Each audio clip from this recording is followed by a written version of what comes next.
people send me, like you can probably see in the background, like a knitted dragon someone sent me. There's a dragon book they sent me. Dragon board games they send me. People have done like custom ironworks, making dragon bottle openers. Like the fans are super invested in diamond art and things like that. And so it's great that they send this stuff. Sometime we're gonna have to set up a wall of all of it. But yeah, it's definitely brought the community a lot closer together. The fact that we were no longer in this big studio, I felt a lot more personally attached to people. It felt very immediate. And I know that I personally needed the connection. Did you know that more than 20% of the world's oxygen comes from the Amazon? Why?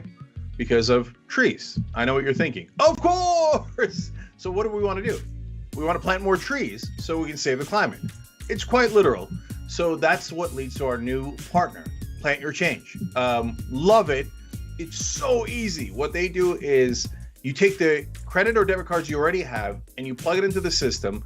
And if you so choose, you get to round up every purchase to the nearest dollar and they plant a tree for you. Okay. Now you could also choose if you want to do it on only certain kinds of purchases or only so often, right? And there's nothing wrong with that. But literally every cent makes a difference here. It's Plant Your Change. And if you want to know more information, just go to tyt.com/trees. Let's go save the planet together.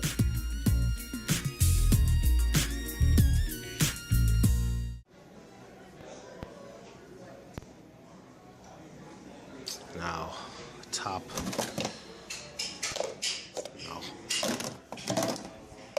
No. No.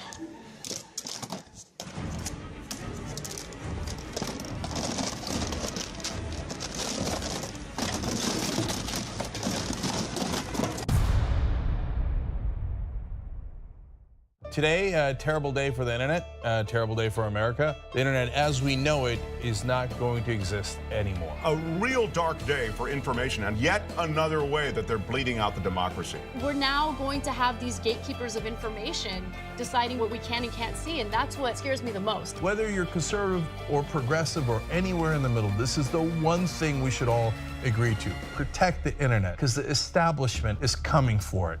Don't let them destroy the internet.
the Young Turks, Cenk, Francesca, Fiorentini. It feels like a Friday. So I was almost going to drop it, and there was nothing to drop. We are off tomorrow because of New Year's Eve, so this does have a weekend feel to it. Francesca, how you doing? I'm good. We are dropping the weight of 2021, Cenk, and I don't know about you, but I am very afraid to wish anyone a happy New Year at all. I'm just like, another year's greetings to you. Like, I don't want to say happy. I don't want to say good. I don't want to say, I'm going to crush 2022 because I think 2022 might crush us, Cenk. I don't know. Yeah. No, I don't know what you're talking about. Given how 2020 went and then 2021 went, I expect nothing but good tidings out of 2022. There may not be an insurrection. Yeah, maybe not. We'll see how it goes. So Francesca, I got a text from Nancy Pelosi. We'll start in a second, but I got a text from Nancy Pelosi today. So maybe Dumbledore You're getting was those right. texts too? Yeah. Wait a minute. She's two-timing us? Yeah, I know, right? So, but she commanded me what to do. No, I'm greatly amused because Nancy Pelosi sent a text asking for money. And the reason I bring it up in this context is because she said, "Oh, we're about to win the 2022 elections, and if you chip in $15, that victory is on its way in 22." I was like, "Really?" Because it doesn't look like that. But maybe Pelosi's on to something, right? And our $15 will of course make the difference. All right. So I just imagine you in like a text battle with just the bot being like, "No, it won't." Everyone can imagine Cenk getting into a text battle with the Nancy Pelosi bot. I feel like, and like owning this bot so hard. No, Francesca, that's exactly what I did. I know that it's a bot, but I sent it a message anyway, just partly or not partly, completely to amuse myself. Anyways, all right, lots of stories. Let's get to it. What do you got for us, Fran? All right, well, socialite and predator and accomplice to another socialite and predator, Jeffrey Epstein, Ghislaine Maxwell has been found guilty of 5 of 6 charges of criminal sex trafficking of minors, charges that could ultimately land her up to 65 years in prison, so effectively the rest of her life. I just want to read some reactions from one of the most high-profile victims, Virginia Giuffre, who was not called to testify, but whose testimony has led to others coming forward and has really been the impetus behind this case against both Epstein, but also Ghislaine Maxwell. She says to The Cut, "I've been dreaming of this day for the last 10 years, not knowing that it was going to come. It's a bittersweet emotion because I have been fighting for so long, and it's definitely not over. There are many more people involved with this. It doesn't stop with Maxwell, but it's definitely a relief to know that she's off the streets. And no matter how rich or how connected you are, that you can still be held accountable." All right, well, there you have it. So no matter how rich or how powerful or how well connected you are. And so interestingly, some media outlets turn to different experts, some victims, to give their thoughts about the verdict on Ghislaine Maxwell. And many have turned to Alan Dershowitz, a notorious attorney and also notorious because he was in fact named by Virginia Giuffre in her testimony. She has said that Epstein forced her to have sex with both Alan Dershowitz and Prince Andrew, an allegation that they both have denied. Another woman, Sarah Ransom, said that Epstein and Maxwell directed her to have sex with Dershowitz, which the famed attorney has also denied. If you remember, in a clip I do not want to play, Alan Dershowitz has said he doesn't know this woman, that he has a quote, perfect sex life. For some reason, he had to add that. You wonder what that entails. Probably not healthy. But let's take a look at Dershowitz's first response. This is from the BBC, right? Reputable news outlet turning to Alan Dershowitz, who had been named by a victim. This is what Dershowitz had to say. The government was very careful who it used as witnesses. It did not use as a witness the woman who accused Prince Andrew, accused me, accused many other people, because the government didn't believe she was telling the truth. In fact, she, Virginia Giuffre, was mentioned in the trial as somebody who brought young people to Epstein for him to abuse. And so this case does nothing at all to strengthen in any way the case against Prince Andrew. Indeed, it weakens the case against Prince Andrew considerably, because the government was very selective in who it used. It used only witnesses who they believed were credible, and they deliberately didn't use the main witness, the woman who started the whole investigation, Virginia Giuffre, because ultimately they didn't believe she was telling the truth. They didn't believe that a jury would believe her, and they were right in doing so. Oh, I'm sorry, what? Okay, guys, that was his response to hey, what do you make of this predator being found guilty for all of her horrible crimes? And then Alan Dershowitz is just like, well, it was great that they didn't call this one witness who's named me in her testimony, because that witness is bad. Dude, way to make it about yourself. Cenk, weigh in here. What is going on? Yeah, that was, well, I was gonna say a terrible oversight, and I think it is, and you'll see BBC's reaction to this story in a second. In American media, of course, that would not be an oversight. They do that all the time. So, and I don't mean in the case of child molestation, but I mean in many other cases, they'll have people that are involved in giant industries that'll push those giant industries, and they'll never say, oh, by the way, this person's a lobbyist or works for them, etc. So for us in America, we're a little bit more used to it, but it is a particularly outrageous case to do it in. And if you watch the whole appearance, he really does nothing but smear the woman who accused them and defend himself. So it barely has a fig leaf for any kind of excuse to have him on, or what his so-called expert analysis is. He doesn't even really talk about the heart of the case. He just talks about how, man, the government did a brilliant job of not using that person who has accused me, over and over and over again. Yes. And look, so Dershowitz has been basically riding on his Harvard pedigree for his whole life.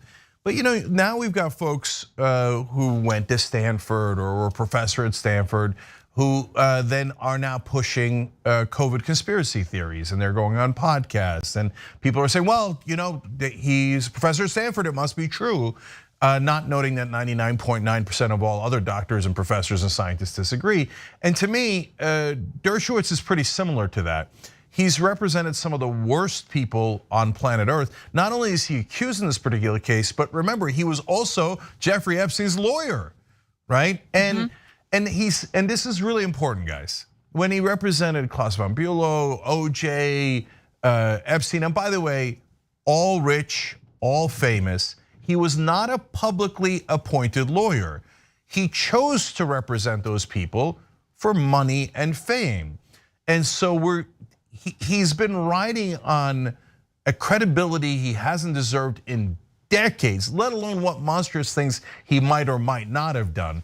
And look, he's become absolutely Giuliani-esque later in his career, has now lost and shredded any ounce of credibility that he had, and he even talks like Trump. That's why he said he has a perfect sex life, like Trump had a perfect call.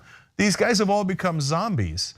And by the way, this is another thing that people who have been accused and don't all go running to the right wing, because a lot of folks didn't do it, right? And I don't know the details of the Dershowitz case, and I hope one day it does get adjudicated.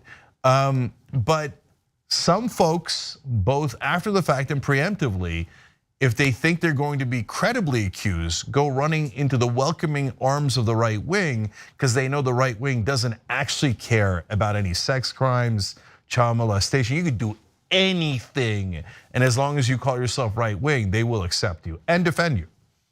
Yes, absolutely. And I do want to turn to a clip on Fox News, but first, the BBC did feel bad. They were like, oh, oopsies, has this not been going on for years and years? Has Dershowitz not been defaming Giuffre for like, years, right? Just defamation lawsuits back and forth between his alleged victim and himself.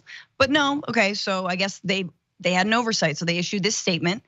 They said News Channel and BBC World, the interview with Alan Dershowitz after the Ghislaine Maxwell verdict did not meet the BBC's editorial standards, as Mr. Dershowitz was not a suitable person to interview as an impartial analyst, and we did not make the relevant background clear to our audience. We will look into how this happened. What? You didn't even push back. I mean, have him on, but ask him about it, right? He's obviously divulging a bunch of information about himself without you needing to. And as Cenk said, this is a clear, I mean, it happens all the time in American media. And in fact, Fox News also had Alan Dershowitz, again, who's been named by one of the victims of Epstein and Maxwell as someone who she was forced to have sex with. Here is how he's talking about her now on Fox. He's being asked, okay, what's your top line reactions? Again, he's making it about this woman and himself. Take a look. One of the women testified, she was 14 or 15 years old. She was brought to Epstein for money by Virginia Giuffre, who was well over the age of consent. Virginia Giuffre then, according to the testimony at the trial, got naked, had sex with Jeffrey Epstein in order to facilitate her having sex with Epstein. So Giuffre, under the theory of the prosecution, is guilty as well. Yes, there are victims, but there are also perpetrators, and some of the people could be both victims and perpetrators. Giuffre could be a victim at one point, but then she became a perpetrator and a perjurer at another point.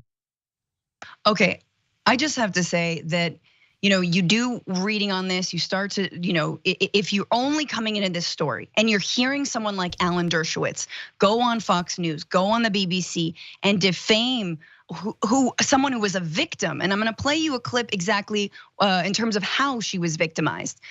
But you're starting to think, there are people out there who probably think, oh yeah, this woman should also be prosecuted because yes, she also brought people into the sphere. She trafficked too, so she should be prosecuted too. And I am so disgusted that someone as powerful and as influential as Alan Dershowitz is actually getting the upper hand on this story right now against someone who is a victim. And I do want to play, Cenk, before I turn to you. This is Virginia Giuffre in her own words to the Miami Herald. Remember, the Herald was very influential in breaking the Epstein story and breaking the Ghislaine Maxwell story. This is what she describes how that happened, how she was 16 and she was asked essentially and forced, right? And she was manipulated, talk about groomed, in order to get more and more young girls for both Ghislaine and Jeffrey Epstein. She explains how that works briefly here. It kind of worked like a pyramid scheme. Ghislaine brought me in. I brought other girls in. Those girls brought other girls in. And no matter what, Jeffrey constantly had that open revolving door of young women, young teenagers, children, I like to call them, coming through his door for one purpose and one purpose alone. There you go, a pyramid scheme of child sex trafficking. She was 16 when it started, she's now 38. And this is the person that Dershowitz is trying to basically smear and drag through the mud as this giant breakthrough has happened in her case. Yeah, look, there's two layers of outrage here. One is having this guy who's accused in this case come on and smear one of the victims over and over again and imply that she's a perjurer and that she herself is the real culprit without giving the victim a chance to air her side of the story. Even if you're not sure what happened there, well, it doesn't seem quite fair, does it? That you only give a hearing to the person who's accused of being a child molester? And wait a minute, I thought the right wing was obsessed with, QAnon and the leaders and elites who are molesting children and have a child sex trafficking ring. Wait a minute, Ghislaine Maxwell and Jeffrey Epstein had a child sex trafficking ring. Why is Fox News airing and sheltering Alan Dershowitz, who's accused as part of that ring? Maybe he isn't, I don't know. And by the way, I'm really, really looking forward to that being adjudicated. So if he's right, great, he'll have his day in his court. He claims he's one of the best lawyers in the country. Can't wait to see that in civil court, criminal court, wherever that might be. And maybe he's right, I don't know. But I'd really like to see the evidence. But Fox News doesn't care about the evidence. They're like, that's our expert. Our expert is the one accused of child molestation, and that's because we think he's awesome. And the second layer of the outrage is not only are they not allowing the victim on, but they're pretending, especially the BBC in the way that they framed him. At least Fox introduced him as someone, I can't believe Fox did better than BBC, as someone who's has some interest in the case and is involved somehow. BBC introduced him as a neutral expert. No, that's ridiculous. He's gross. He's clearly one-sided, and on this side, in this case, the one side is his side. He's involved in it. And so this is not a close case. BBC with a massive error. Fox News is actually par for the course. I mean, if you're like Roy Moore or Donald Trump or Matt Gaetz or any of these right-wingers accused of sexual crimes against children, oh, you go right into the welcoming, warm arms of Fox News, and they will have you as long as you hate the libs. What you do to children is totally irrelevant. And I mentioned Donald Trump in that context, so of course the right wing is going to catch feelings. Please don't just trust us. Look it up for yourself. Donald Trump's exact quote, which I read yesterday, you saw on my Twitter handle, about how Jeffrey Epstein was a, quote, terrific guy, that they'd known each other and partied together for 15 years. And there's tons of pictures of them hanging out together. Also pictures of Donald Trump with Ghislaine Maxwell. And he said, well, Jeffrey likes him young. He knew, at a bare minimum, Trump always knew. And then after everything was exposed and Epstein went to jail and then committed suicide. And by the way, every right winger and every QAnon guy's like, oh yeah, which Democrat killed him? You know, the president at the time was Donald J. Trump, who was best friends with Jeffrey Epstein. I don't know if they were best friends, excellent friends, but Trump admits they were great friends, right? And Trump knew. Look, I don't know what Clinton did. I don't know what Trump did. I don't know what Dershowitz did. But they all knew and were great friends with Epstein and Maxwell. That's a fact. And so the right wing doesn't seem to care at all. And when after Maxwell was arrested, even after Epstein's so-called suicide, Trump said that he wished her well. And if you thought that was now right-wingers are claiming that was a joke. Hilarious, you're the joke. We showed it to you 2 different occasions. A reporter asked him, really? She's one of the worst accused child molesters in American history. And he's like, yeah, I wish her well. Yeah, that's because they're really good friends. Stop looking at pizza shop basements and start looking at, don't look down, look up, look up. He was on the flight logs. Look up at the little private plane they were on together. It is disgusting. The last thing I wanted to say is it is such a bad look if the person who you've associated with, whose longtime partner you defended, Jeffrey Epstein, was just found guilty on 5 of 6 charges, largely based on this woman's testimony. Yes, she didn't testify, right? Maybe she didn't testify. The prosecution didn't see her as the best witness. They had plenty of witnesses, sadly, in this case to go on. So they had other women testify as to all of Ghislaine Maxwell's crimes. But then to be like, oh, all the rest of these people are telling the truth, and this one woman, yeah, she's lying. Excuse me, come again, how does that, aren't you the attorney? How does that hold up at all? Wouldn't you then be saying that the jury was completely wrong in this case? Then wouldn't you be on Ghislaine Maxwell's side? Just come out with it, say that you're on her side. Yeah, look, I'm just gonna say, I'm gonna read the quote one more time because I just want people to understand the degree to which Donald Trump definitely knew that Epstein was with underage girls, okay? Don't get me wrong, they say, oh yeah, what about Bill Clinton? Yeah, absolutely. You know, Ghislaine Maxwell was at Chelsea Clinton's wedding. All of these elites were best friends and very likely they all knew. Now here's Trump admitting it. He said to New York Magazine at the time, I've known Jeff for 15 years, terrific guy. This is a direct quote. He's a lot of fun to be with. He's a lot of fun to be with. It is even said that he likes beautiful women as much as I do, and many of them are on the younger side. Many of them are on the younger side, and he's a terrific guy that's so much fun to be with. So right wingers, you should maybe ask your leader, what kind of fun did he have with Jeffrey Epstein? It's such a projection. It's amazing. We gotta switch gears for a little bit. Oh, we gotta break. All right, we're gonna take a quick Cenk, break us. Yes, and when we, by the way, during the social break, for those of you who get the social break, I'm gonna read you the Nancy Pelosi text because we're gonna have fun with it, okay? But meanwhile, there's a lot of surprises coming up, including surprise billing and surprise legislation about surprise billing. So we'll be right back.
All right, back on the social break here. First of all, don't forget New Year's Day sale. I think goes through January 2nd, 25% off entire shop TYT.com. We got word yesterday that from one of the members, I didn't double check, but that the bomber jackets have sold out. So there is an actual reason to panic. 25% off site-wide, not gonna come back for a long time in terms of that sale. So go to shoptyt.com and get all the progressive gear you want. All right. This is a text I got earlier today. Cenk, it's Nancy Pelosi. Is it? Is it? Republicans' odds of regaining the Senate are crumbling. Are they? Are they? 3 polls just confirmed it. Did they? We now have a once-in-a-lifetime opportunity to hand McConnell a humiliating defeat. Do you? And it goes on and on. And then I was wrong. It didn't ask for $15. It asked for $25. And and Francesca, I replied to the bot. Of course. And I wrote, no, absolutely not. Plus, you're not Nancy Pelosi. Hence, I find this text hilarious. If you are Nancy Pelosi, crying emoji, crying laughing emoji, please get back to work instead of texting me for money, though that actually is your main job, i.e. corruption. Editor's note, if you actually passed anything or kept any of your promises, then people might actually be motivated to give or vote. I got that bot. I got that bot. Got him. That bot still really hasn't even clapped back yet. He's trying to be still typing, just those 3 dots, just like his little bot brain. All day long. Oh, this dude's right. This guy's right, though. Could you imagine if I broke the bot? They're like, does not compute. It is true. She has not passed anything. Why are we asking people for money? I resign my position. I've been living a lie, just like some Matrix resurrection joins the other side. I don't know. All right, we're already having fun. Okay, let me go to the members where they continue the fun. Vicky says 2020 was bad, but 2021 said, hold my beer. Well, you could argue that 2020 was definitely worse. On the other hand, 2021 had the insurrection and it had the coronavirus spikes. So anyways, Occam's Taser says, I wanna know what went through the minds of the other panelists once Dershowitz opened his mouth. On Fox News, they were like, yes! That's what they went through their minds. They don't give a damn. Everything's a joke to them. New member on YouTube, Billy Bear Akuta Dragon. Okay, that's a hell of a dragon. So welcome, Billy Bear. Hit the join button below, especially during the live show. I'll read your name out here. I'm out of time. I'm not gonna be able to get to all this. Opie Mom gives it 100 subs. Washington, what is this? And resub for the 23rd month. We'll be back. Holy.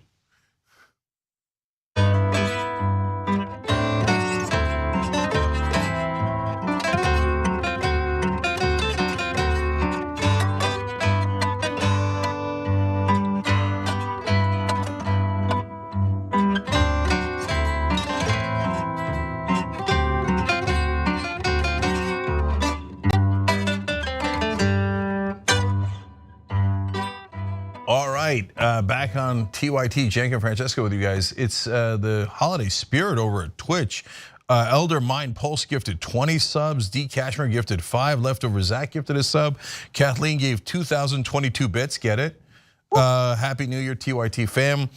She wrote in, but I want to give Opie Mom's quote because she gifted 100 subs, which is fantastic. Check us out on twitch.tv/TYT, which, by the way, we have a New Year's stream. Brett Ehrlich and Brooke Marks are doing it tomorrow night. Obviously, that's when New Year's is at twitch.tv/TYT. Tune in at 11:30 p.m. Eastern. Oh my God, there's a $120 giveaway. I mean, what are you gonna do? Oh man. Anyway, back to Opie Mom, who's a champion and a hero. She wrote in, thank you for creating such an amazing community for us. I'm so grateful I found TYT, love you all. Opie Mom, right back at you. You're a huge and amazing part of that community. All right, Fran. So, all right, well, we all know that anti-vaxxers can be real vile in public, but how are they like when they're alone, when they're together and just the 2 of them or the 20 of them or however many people? Well, now we have some insight thanks to someone who took some video at an anti-vax rally in New York and captured a conversation between 2 demonstrators. Independent reporter Talia Jane shared a video of one Stephanie Denaro. The name might sound familiar, just hang on, who appeared slightly out of breath as she attends the rally in New York. So let's just, let's eavesdrop on that convo. How'd it go? What was it like? Danny's in the hospital with COVID. Oh, really? Yeah, I have it too. Hospital? Why is he in the hospital? Because he didn't go to the doctor and just get it taken care of. Like, he's dying now. He should be in the hospital. He's an idiot. He needs to take ivermectin. Yeah, right? I don't know. I can get some. Oh, you can? Yeah. I'll call this woman tonight and see if she gets some. Oh, okay. And vitamin D and zinc. Okay. He doesn't take it right away. They don't have to know about it. I don't know why he's in the hospital. Okay. What, does he feel sick? It sounds like he has pneumonia when he's coughing. His lungs are so bad. I don't know, my lungs got bad for a while. I just stayed home and went to sleep. Yeah, that's what he was doing, but he wasn't getting any better. Oh, really? Well, I'm sorry to hear that. Okay, so there's a lot happening in that video. For those of you who didn't catch it, and thanks to JR for throwing subs on that, there was a discussion about a friend of hers named Danny with another fellow protester. They said, yep, Danny's got COVID. He's in the hospital. And then there's a little bit of a why? Why is he in the hospital? Well, he's got COVID. It's a little bit of a who's on first conversation happening. Because he's got COVID and we're all anti-vaxxers. Then his friend is suggesting ivermectin. He's suggesting taking zinc. But Cenk, did you catch the beginning when she says, yeah, Danny's got COVID, he's dying. I have COVID too. Anyway, what's for lunch? Doopy-doopy-doo. Just. Yeah. No. What is going on? No, Franny, I went back and double checked the article. They're in an anti-vaccine protest. And so presumably none of them are vaccinated unless some of them are cheating, which probably did happen. And she's walking around casually with no mask and say, oh yeah, I got COVID, yeah. And none of you are vaccinated, okay. I mean, they're playing with each other's lives. And look, it's hard not to call them unintelligent, but I'm gonna break that down in a second. But let's talk about the unintelligent things they said as opposed to who they are as people, right? So he's got pneumonia-like symptoms. He's in really bad shape, coughing like crazy. Well, then might you want to take it seriously? And then the other guy jumps in, oh, no, but if you give him horse medicine, everything's gonna be. Look, I know ivermectin is also for humans. Who cares? It isn't for coronavirus, it's for dewormer. He does, to the best of our knowledge, Danny doesn't have tapeworm. So but they really believe it. They really believe it. That guy could die because he didn't take the right precautions before or apparently after. And even she thinks he's an idiot because he didn't take care of it right. But the other guy that's off camera, he thinks, well, when I got COVID, because they're anti-vax, they almost all got COVID at some point or are going to. He's like, oh, I just slept in and everything was fine. But this is what the right wing is like literally and clinically incapable of understanding. What happened to you doesn't happen to everyone. You are not the only person on the planet. Different people have different reactions. So just because you didn't die from COVID doesn't mean no one dies from COVID. That doesn't mean that all the hospitals and the doctors and the scientists and the morgues are all lying. Those people didn't actually die just because you didn't die from COVID. So look, I guess, Francesca, I'll say this. Look, I've been wrestling with this for now probably over a year, right? What do you call these folks? Do you call them anything? I mean, we have to deal with them every single day, right? So I landed on their detached from reality. Putting aside intelligence, and by the way, and it does not have to do with intelligence. I know that I'm going to go back and I'm going to slip up and I'm going to call folks stupid again, because it's just their actions are so stupid, it's impossible to resist. But look, to be fair, I mean, mainstream media says that a brutal system that allows people to die because they haven't paid a private corporation enough money for health insurance, or they didn't have enough money for the deductible. Mainstream media says that's a great and wonderful and just system. The planet is going to be destroyed by the climate crisis, and nobody's doing a goddamn thing about it. I mean, we're all nuts. We're all detached from reality, and mainstream media also has a cult, and they're completely detached from reality. They think politicians, let alone all those policy issues, politicians taking millions of dollars in bribes will not corrupt them. That's more detached from reality than anything we just saw there. So, but the bottom line is, if you live in that world, you're in for a very specific. You're not in, like, the mainstream media has big picture, creates big picture problems, but this one affects your own life. And I'm here to tell you that 2 + 2 = 4. And if you have COVID and you don't wear masks, you will spread it. If you're not vaccinated, you will get more sick, and you're taking a percentage chance with your life. Cenk, I'm sorry, I didn't realize you were gonna bring up math, and I just feel a little triggered. So next time, could you just warn me when you're gonna do basic addition? That would really help me, because like, I don't choose to believe that. I choose to believe a different set of realities because I live in the upside down, and ivermectin tastes pretty good, dude. You just put it on some toast. I'm gonna butt in because I have to tell you more about Stephanie Denaro. She seems like the most callous person you could possibly imagine, and yet that is not the most callous she's been on camera.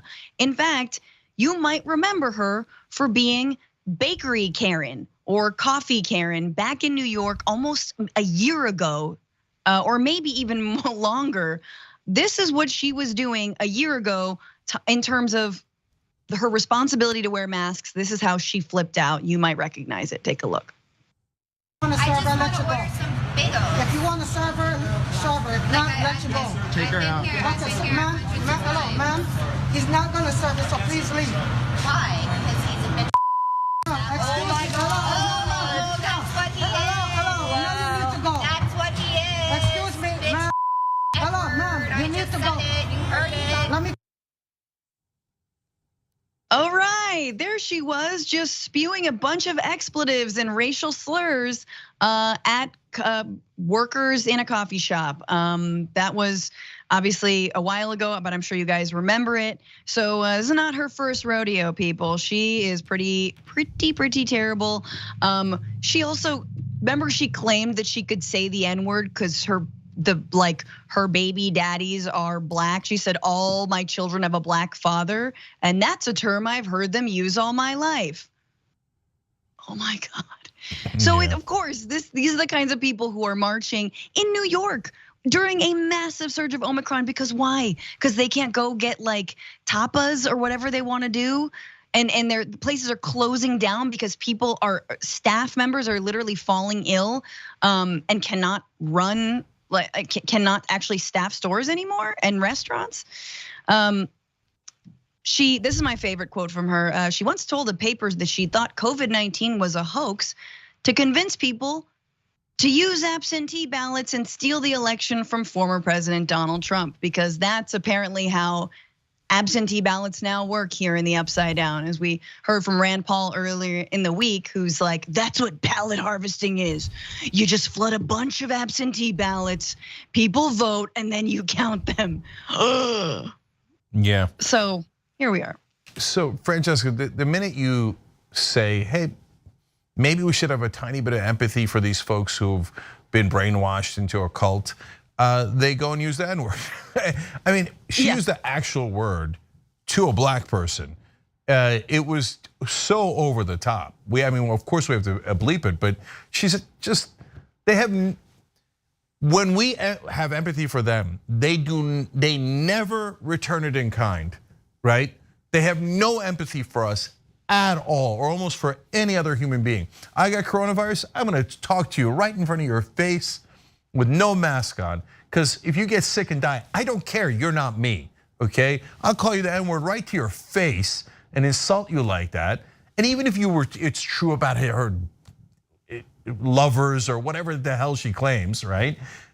They don't know that. They just think you're horribly insulting them, even if that was an excuse, which it most certainly is not. So it's so callous, and I'm so sick of the right wing and their lack of any human decency and empathy. And the minute there's a study that shows, hey, the Omicron, we already know it's less lethal, but if you're vaccinated, this is now the dominant strain. It's probably the only thing you're gonna get, and it's definitely not gonna kill you. If there's a study like that, it comes out, I'm gone. I'm done with these right wing. They can go get themselves sick. They can go be unvaccinated, they could, etc. I know they're clogging up the hospitals, but we're gonna do a different segment on that, how they should move to the back of the line so that rational people don't die because of their mistakes. So, and Francesca, there isn't anything they wouldn't politicize. I mean, there's the movie Don't Look Up. Now CNN is running op-eds about how if you say climate change is real, you're politicizing climate change. And in that case, in regards to the movie, they were saying that they were politicizing the meteor. No, the meteor was coming in the movie. That's the context. In our case, climate crisis is real. Coronavirus is real. When they say it isn't, they are politicizing it. There I am again, you morons. But in that case, I'm referring to the mainstream media. So when I say 2 + 2 = 4, I am not politicizing math. I am doing math. When you say it isn't, you're politicizing math. So I try to explain simple concepts for a living. You do a great job. You've done a great job. All right, let's turn to, let's not turn anything. I'm turning back to Cenk. What's up? All right, no, we gotta go, we gotta take another break. Stay right here though, that surprise building story, which is enraging, and I think one day could lead to revolution, is coming up next.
All right, we go to our members first. I Am Sock says, no bot can handle Mr. Jamaica's triceps. Look, I'm not saying it.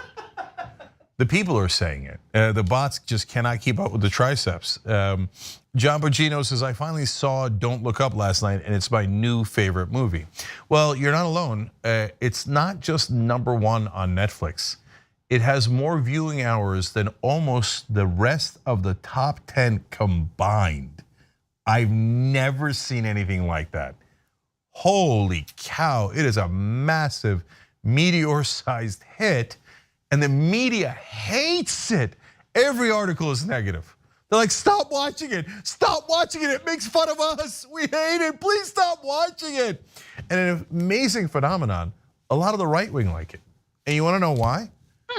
It's because it's populist and it makes fun of the elites and it makes fun of the politicians and the media. And that is actually the core thing that the right wing loves. Everything else became like attached to that core concept.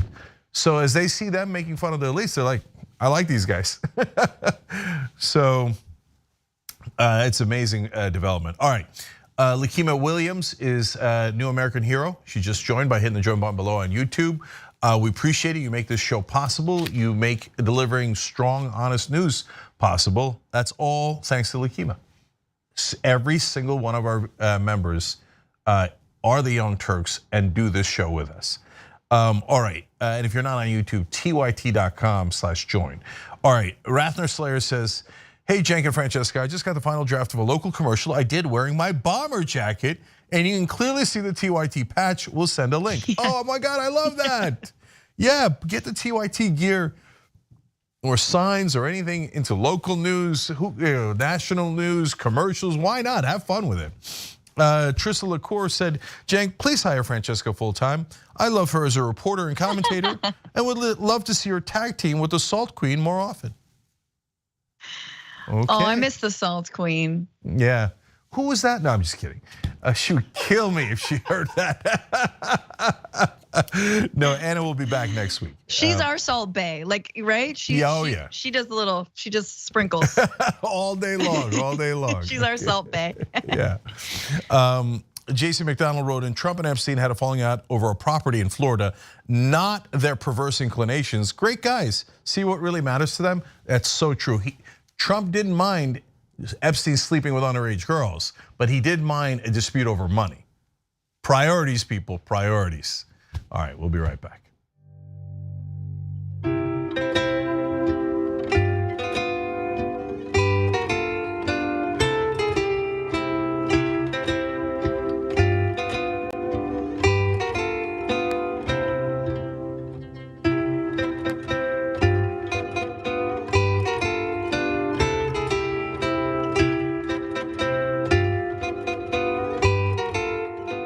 All right, back on TYT, Cenk and Francesca with you guys. I'm gonna read one quick super chat here for you guys. Chaplain Fred, AKA Prayer Dragon, said, Cenk, thank you for the shout out yesterday on Turks and Jerks. Happy New Year's and blessings to TYT.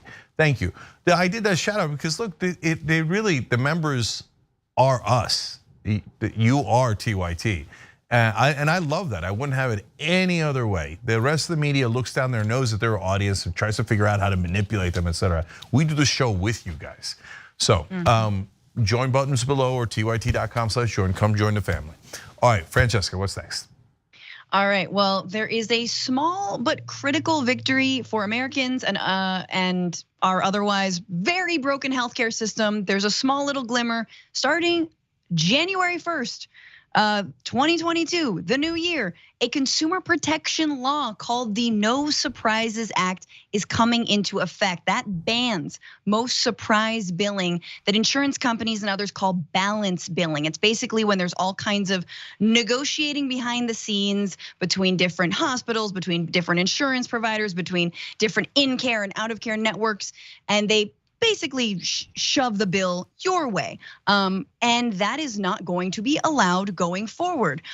Even when you're, let's say you're never gonna get that bill that says, oh my gosh, you use an out-of-network service, and you were like, what are you talking about? I am using the hospital I always use. This is gonna help 10 million Americans, and it will apply to 10 million surprise bills a year. That's how many surprise bills there have been. So let's read more about the law. Congress approved it actually in late 2020 after a multitude of delays. You can only imagine the lobbyists losing their minds over this. Protects patients when they receive emergency care or scheduled treatment from doctors and hospitals that are not in their insurance networks and that they did not choose. Oftentimes you kind of just get shunted and given somebody. Consumers will be responsible only for their in-network cost sharing in these situations. So again, before that was always the burden of the consumer. It's not gonna be that burden. So as of Jan 1, patients shouldn't receive a surprise medical bill from out-of-network provider in the following scenarios: when you receive emergency care, when you receive care in an in-network health facility, or when you're transported by an air ambulance, so airplane or helicopter. Now, I just wanna note that because sadly, this bill does not cover when you are transported by a ground ambulance. In other words, the majority of emergency transportation, which are ground ambulances. So let's go to graphic number 6. The No Surprises Act also won't cover ground ambulance transportation, even though you have almost no control over who provides the service. That means you still might receive an out-of-network balance for that ambulance.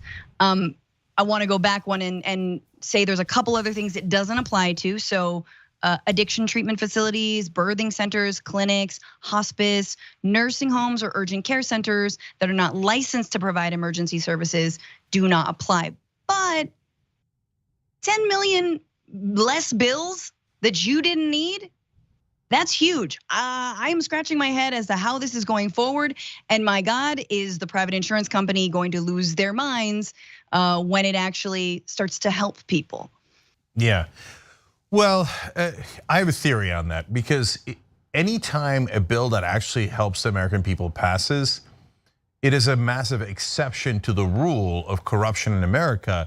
And so you have to it's important to diagnose it, like what went right here? How could this have possibly passed? Almost nothing that helps American people passes through Congress. And by the way, also note, this passed a year ago under Trump, right? Both Democrats and Republicans passed it, and he signed it into law. It's only going into effect now. So the reason, my theory is, this was gonna lead to an actual revolution, because everyone that got a surprise bill, which it was piling up, like a higher and higher percentage of Americans were getting hit with a surprise bill. Everyone that I talked to was in a rage, an absolute rage. So think about this, they still have these giant loopholes in this bill. So ambulances, for example. Well, if you're in the middle of an emergency and you're having a heart attack, are you gonna ask if the ambulance is in network? Are you gonna even think about that? That's absurd, right? And then and are you gonna negotiate? No, I don't want an out-of-network ambulance. Can you send me an ambulance from 28 miles away that's in network? No, that's still not addressed in this bill. So you take an ambulance and you're playing with your financial life, because they send you bills for $2,000, $4,000, $8,000.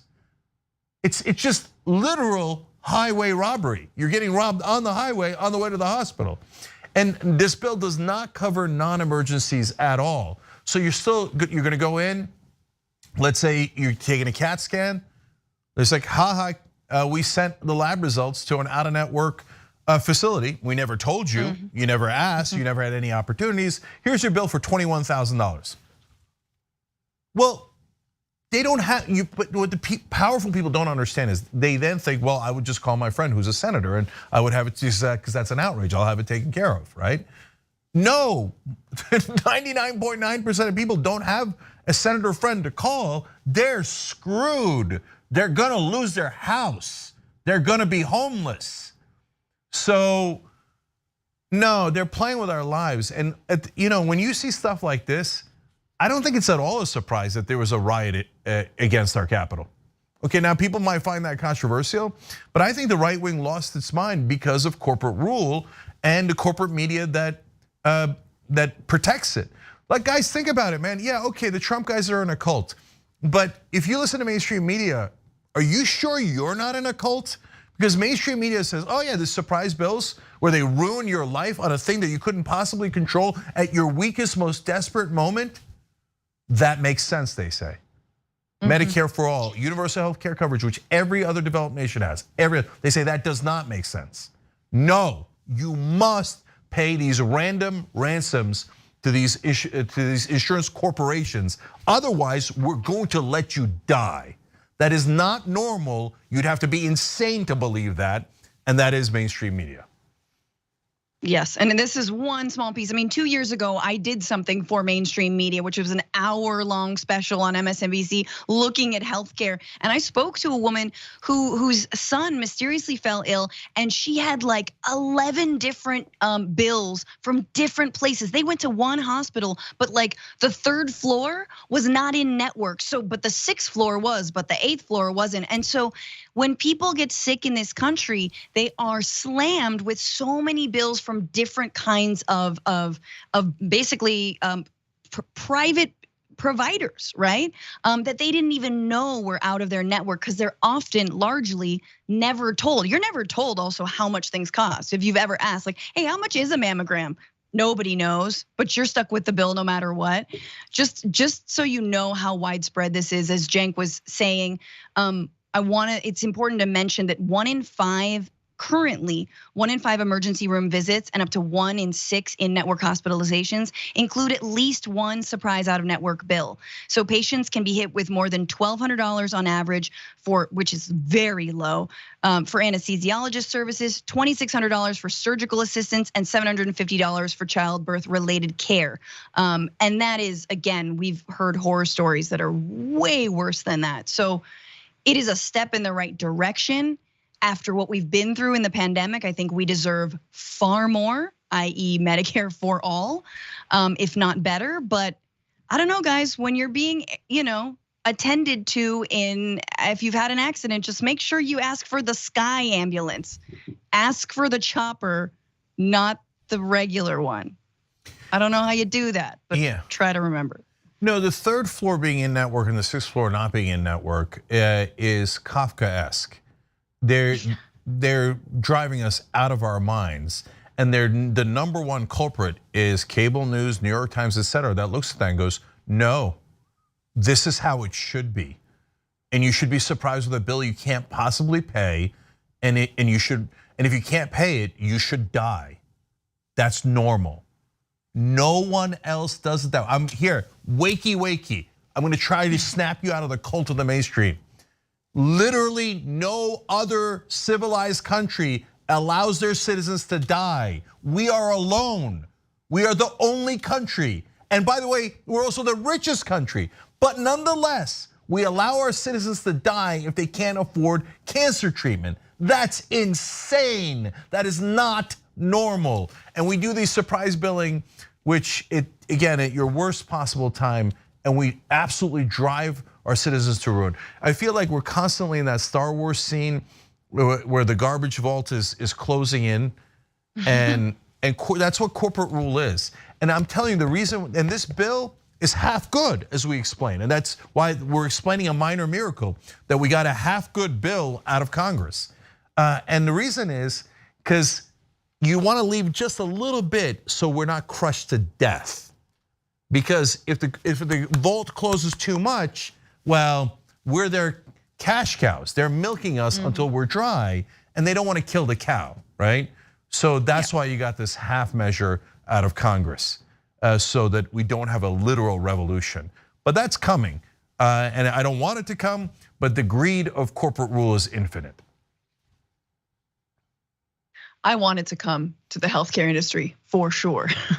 And speaking of which, I'm gonna just slide right into this next story, because it also has to do with our healthcare system that is strained as the surge in Omicron cases is once again putting the strain on hospitals, especially in rural areas or places that already baseline have not as much care. And it's not just the unvaccinated people who are suffering, obviously. Unvaccinated people are largely the ones who are now in hospitals, and in a couple weeks, we're just gonna see how bad it is. But it's people who are awaiting emergency medical procedures that are not COVID related, whose needs are now being put on the back burner. So that applies to an Iowa man named Dale Weeks. So Dale Weeks was a retired superintendent in southern Iowa who went to Mercy One Centerville Medical Center on November 1st after he began to feel ill. Weeks was diagnosed with sepsis, which can be treated, but the hospital had no open bed for him. At the time Weeks was admitted, Iowa was in the midst of a fall surge that resulted in more hospitalizations than at any other point of the pandemic, save for last winter. And he was admitted, but at a hospital 80 miles away, and he was given intravenous antibiotics, but nothing more could be done to treat his infection. Finally, Weeks was taken to the University of Iowa Hospital on November 17th and was another 9 days before he underwent a 17-hour stomach surgery to treat what one surgeon said was the worst infection he'd ever seen, the Register reported. This is according to Vice News. Weeks did die on November 28th at the age of 78. Again, from sepsis, which could have been treated earlier. His family is pissed. His family is saying that it is because of the unvaccinated that are clogging beds. This is from his daughter. They told my dad and his wife right away they had no beds. It's infuriating that people who are not vaccinated are clogging hospitals up. And just for some context, especially in Iowa, as of Tuesday, unvaccinated people made up more than 80% of COVID-19 patients in that state, and 83% of those in the ICU, according to the state health department. Yeah. Here we go again. So look, we're doing what I guess is a controversial poll, but I'm going to explain why we're doing it and why I voted yes. Should hospitals deny care to anti-vax patients, giving priority to those who have heeded CDC guidelines and taken the vaccine? That's the question, okay? And that's at tyt.com/polls. So it's a real question because hospitals have to prioritize. If there's too many people and not enough beds, you have to make a decision. It's not optional, okay? Now, how do they prioritize today? They prioritize on first come, first serve. And we've come to accept that as normal and fair. But is it? Is it fair? So if a bunch of people who said, I don't give a damn about no scientists and goddamn doctors, I'm not gonna listen to that man, and they didn't vaccinate, and then they got really sick from coronavirus and have to go to the hospital, is it fair that they get priority over someone who has an infection and can die if they're not admitted to the hospital? I don't think that's fair at all. The guy who got the infection didn't ask for it, it's not his fault, whereas the unvaccinated did ask for it. And proudly so. They brag about it all the time. Oh, so what? So what? We're not gonna do it. We're gonna get sick and it's gonna be awesome. It's just like the cold or the flu, who cares? It only kills fat people and old people. That's the thing that they've been saying. We proved it last night on the show. Yep. Over and over again. They just keep saying, who cares? It's just fat people. All right, then who cares right back at you? If the hospital is full and if there are unvaccinated coronavirus patients, they should be removed from the hospital to open up a bed for someone who didn't ask to be in the hospital. We can call them freedom centers. You know, they can just go there and be free. There can be like there could be like Starbucks workers or pretending to be Starbucks workers, and they can like, spit in their faces without masks on. Obviously that person would be wearing, it'll be a whole like play acting of their fantasies. But that's what they wanted. If you wanted to be free, then suffer the consequences for your so-called freedom or your supposed freedom. But meanwhile, again, just like gun control, you're taking the freedom away from all of us to access, oh my God, for the love of God, like to access the small sliver of healthcare that a lot of us already are just clutching onto with like one little finger, right? Like the one time we need any kind of medical attention in this country, we know as Americans, because we get gouged, that we wait and we don't go to get checkups. But the one time we do, what happens? It's full of unvaccinated people. And meanwhile, the private insurance industry they're making money off these unvaccinated people. That's not free. Yeah. So I love the phrase that you used. They're constantly talking about their freedom. Great. Then the hospital should give you freedom to get the hell out. You're free to go. You're free to go. You didn't believe in doctors. What are you coming to doctors for? 99% of the doctors say you should get vaccinated, but you said you didn't believe in them. So why are you coming to visit a doctor? You are free to go, move along. Now the right wing says, this is outrageous, this is discrimination. No, it's not. You wanted the disease, you got the disease. We tried to help you so you wouldn't get the disease. We tried to save your life and you wouldn't listen to us. And by the way, it's not a ghetto for the anti-vax people. If an anti-vaxxer breaks their leg, they should go to the bottom of the line. No, they should get admitted right away. If they have cancer, they should get admitted right away and they should keep their hospital bed. No question about it. It's not to discriminate against them randomly. We don't hate you, but guys, you have to understand, it's real. They just, whatever is real, the right wing says you're politicizing it. But that person that we just told you about actually died.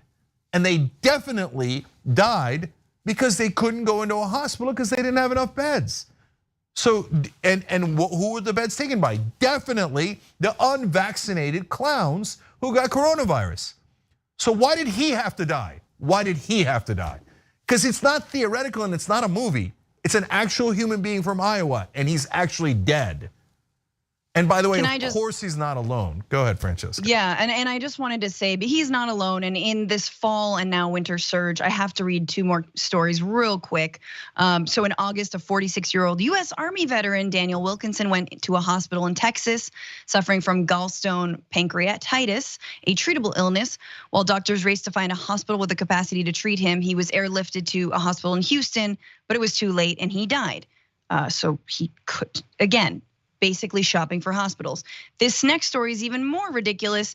This is in September. 73-year-old Alabaman Ray DeMoina suffered a cardiac event and died after being turned away from more than 40 ICUs that didn't have the capacity to treat him, his family said.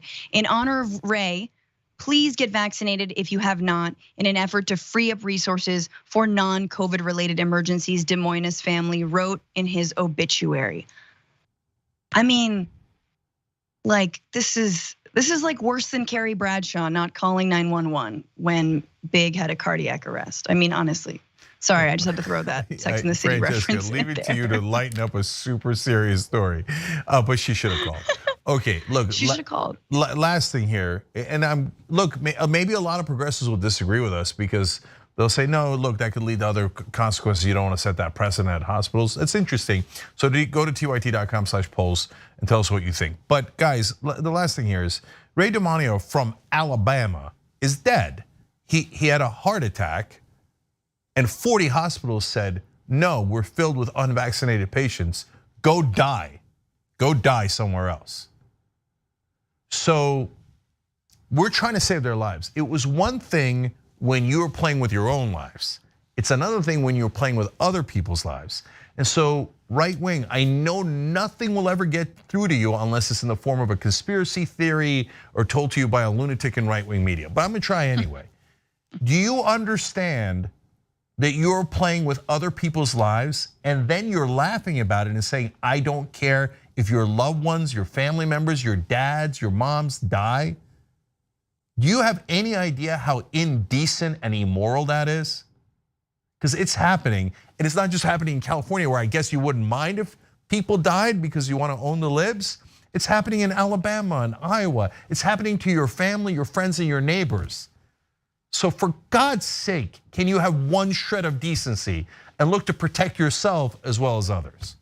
And I can tell you ahead of time, the answer is going to be a resounding no. They will not do it. Okay, oh damn it, we're so out of time. All right, we gotta go to the break. Oh, you wanna do it? You wanna do it? All right, come on, all right, I'm the worst, I'm the worst. All right, one last story, go. All right. So, okay, from the other side of the world, you thought the walk of shame on Game of Thrones was terrible. This is the police in southern China, in a border town, who have been parading suspects through the streets for breaking COVID protocols and specifically smuggling people across the border. So this is a border town.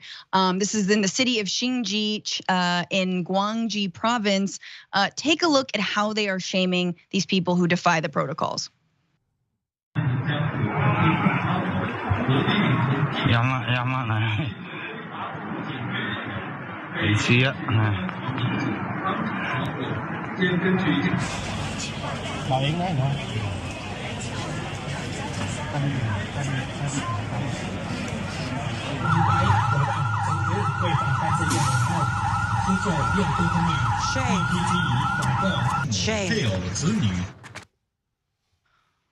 So those are trucks full of people who broke COVID protocols being paraded through the streets of southern China. As an example, they're wearing masks, they're hazmat suits, and they've got pictures of themselves on the front. It is insane. Obviously, I just want to give some context because this is very much notes from a different world. But this is a border town, and border towns in China face tremendous pressure to keep coronavirus out of China's stringent zero COVID policy. So their local officials are periodically fired or punished for failing to contain any flare-ups that evade the tough measures. Again, China has a zero COVID protocol, which means one case, an entire city is shut down. Complete opposite reaction. My first thoughts on this are basically, this is what right-wingers in America think that we're doing to them. They like imagine themselves parading through the streets when someone tells them to put on a mask before they can go in a restaurant and then freely eat without a mask on in that same restaurant. Like, this is what they want to happen, right? Like, how much does Marjorie Taylor Greene want to be dressed up in a hazmat suit with like a picture of herself? Yeah. So I got to congratulate the Chinese government on combining Game of Thrones with Squid Games. So, whoa, I mean, you put the triangle on their face and you got it right there. So this has gone now to the other extreme, and this is absurd. So by the way, the 4 people are the smugglers with their pictures on them, and the rest are guards, and then there's guys with machine guns making sure the crowd doesn't rush them and, I don't know, kill them? I don't know. But part of the reason is because of those 4, the entire city had to go to a lockdown for, I think, several weeks. So people are mad. They don't want to be in lockdown, and they get super mad at the people spreading coronavirus, which in America is considered outrageous. No, spreading coronavirus and endangering other people's lives is #freedom here. So we're one extreme where we think it's cool and a tough guy thing to get other people sick and maybe kill them. And then in China, my God, if on the possibility that there might be COVID, they're gonna parade people around and shame them in medieval ways. And so maybe we find a middle ground. And of course, a lot of countries have. But one more thing that I found amazing about this story is the differences in culture. Man, culture makes all the difference, right? And in Asian cultures, community is emphasized. So people who violate the rights of the community as opposed to individual rights are seen as people who have brought great shame to themselves, to their family, to their community. And in America, we call that, again, freedom. The Chinese culture does not view it that way at all. They think it is horribly disrespectful and indecent to others. Remember before COVID, wearing like a mask in Asian countries was to protect others from your cold or flu. Like it was a courtesy because there is a sense of collective, as you mentioned. There's also rampant totalitarianism, Cenk. So yes, culture and government. Yes, absolutely. And Mao, by the way, used to do this shaming at an epic level, and that's why it actually has been banned in China for a long time. And this is in a southern province where it's made a comeback. But the shaming in China was so over the top during the Mao years that even in a Chinese community and country, they were like, no, this is way too much. And the correct answer, if you ask me, for humanity is balance, where we protect ourselves and each other without humiliating other people in the process. All right, we gotta go. We're way past time, but Francesca was too much fun. There was nothing we could do about it. Yes. When we come back, and by the way, everybody check out Bituation Room and Twitchuation Room. Okay, so twitch.tv/TYT for the Twitchuation Room. And when we come back, Alex Jones now is saying he has the dirt on Donald Trump and is threatening to release it. Drums. Come right back.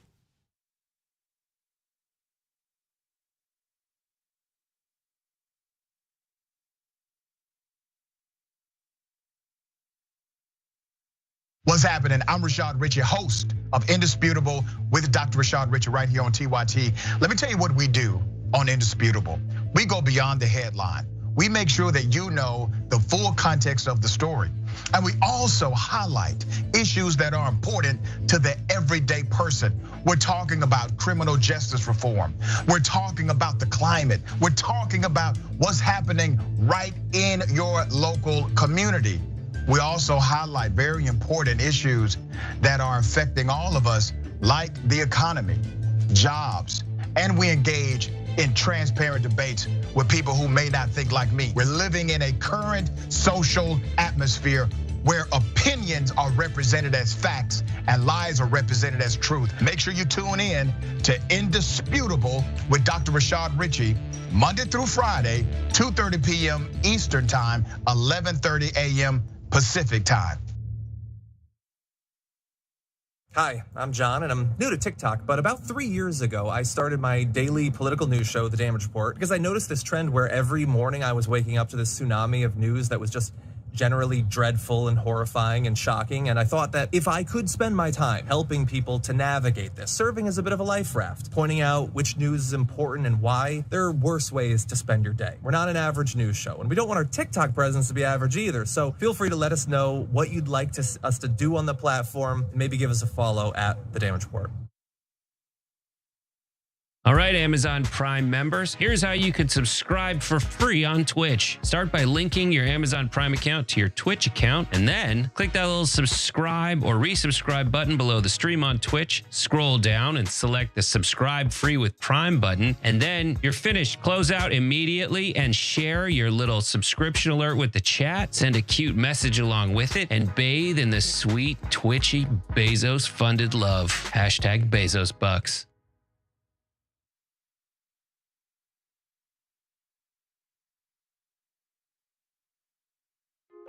Hey everyone, Matteo Scarapore here, author of Black Buck, which is Shop TYT's first fiction book ever. I'm honored. So, Black Buck is about a young man named Darren who's living in Bed-Stuy, Brooklyn. He lives with his mom, he has his girlfriend, he has his best friend, he has his neighborhood, and his neighborhood has him. Darren's also working at a Starbucks in Midtown Manhattan. And one day, this man, real suave and good looking, comes in and asks Darren to give him his regular. But for some reason, Darren says no. This man named Rhett Daniels, who's the CEO of a startup called Someone, located on the 36th floor of the same building, is impressed. And he invites Darren upstairs, and then he extends an offer to join his elite sales team. Darren reluctantly joins, and he soon realizes that he's not the only black salesperson there. He's the only black person in the entire company. So he goes through hell and back in order to make it to the top. And once there, he has status, money, power, but he says, you know what? I don't like being the token black guy. So he hatches a plan to help other people of color infiltrate America's tech startup sales teams, redefining what it means to be a minority in the workplace. This book, definitely, if you couldn't tell, touches on many things that are relevant to this moment that we're all living in right now. But it's also connected to the many moments in history that have come before today. I hope that you read it. I hope that you enjoy it. And if you want to order a copy, go to shoptyt.com. Thank you, be well, and happy 2021.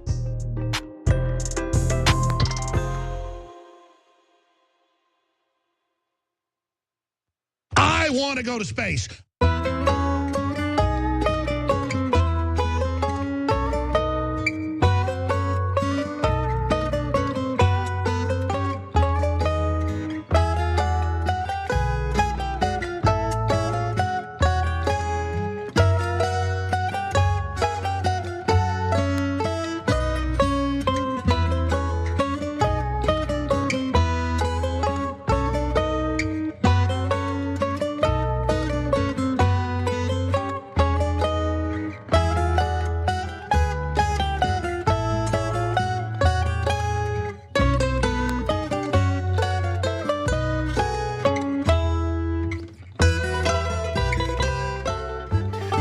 Back on TYT, Cenk Uygur, Brett Ehrlich, Jermaine Lewis, and Stephanie Cribbs.